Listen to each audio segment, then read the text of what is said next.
একজন মানুষ গভীর ঘুমে ছিল। তখন বডিগার্ড তাকে তুলে রাস্তায় নিয়ে আসে। তার চোখ খোলার সঙ্গে সঙ্গেই তার মুখে জোর করে টুথব্রাশ ঢুকিয়ে দেওয়া হয়। বাধ্য হয়ে তাকে তার দাদির ঠিক করা সাক্ষাতে যেতে হয়। ঠিক তখনই সহকারীর ফোনে একটি কল আসে এবং তার হাত থেকে হুইল চেয়ার ছুটে যায়। সে বুঝে ওঠার আগেই লোকটি দ্রুত পিছনে রেস্টাকের দিকে এগিয়ে যাচ্ছিল। ঠিক সেই সময় এক মেয়ে সময় মতো হুইল চেয়ারটি ধরে ফেলে। সেই মুহূর্তেই লোকটি তাকে প্রথম দেখাই ভালোবেসে ফেলে, কিন্তু ধন্যবাদ বলার আগেই মেয়েটি তার বয়ফ্রেন্ডের কাছে চলে যায়। এটা দেখে সে ভিতর থেকে ভেঙে পড়ে। কিছুক্ষণ পর তার সেই দেখা করা মেয়েটি চলে আসে, কিন্তু সে তার অবস্থা নিয়ে মজা নেয় এবং $1,000,000 দাবি করে।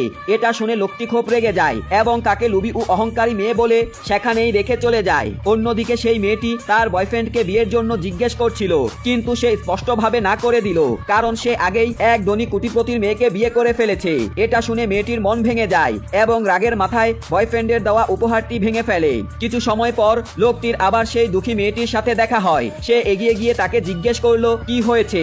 যখন সে জানতে পারে যে তার সম্পর্ক ভেঙে গেছে, তখন সে সঙ্গে সঙ্গে জিজ্ঞেস করলো সে কি তাকে বিয়ে করবে।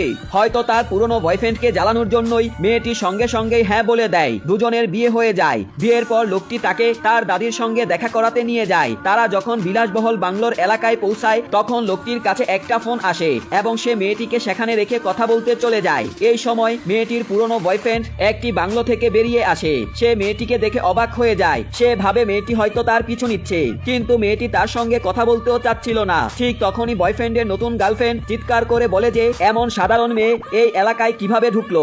সে নিরাপত্তা রক্ষীদের ডেকে তাকে বাহিরে বের করে দিতে বলে। মেয়েটির সাধারণ পোশাক দেখে গার্ডও তার মজা নিতে থাকে। তারা তার জিনিসপত্র ধরে জোর করে তাকে টেনে বের করার চেষ্টা করছিল। ঠিক তখনই হঠাৎ লোকটি জোরে চিৎকার করে ওঠে। গার্ডরা তার মুখ দেখেই ভয়ে কাঁপতে থাকে। মেয়েটি জানায় যে এই লোকটি তার স্বামী। এটা শুনেই তারা ভয়ে অজ্ঞান হয়ে যায়।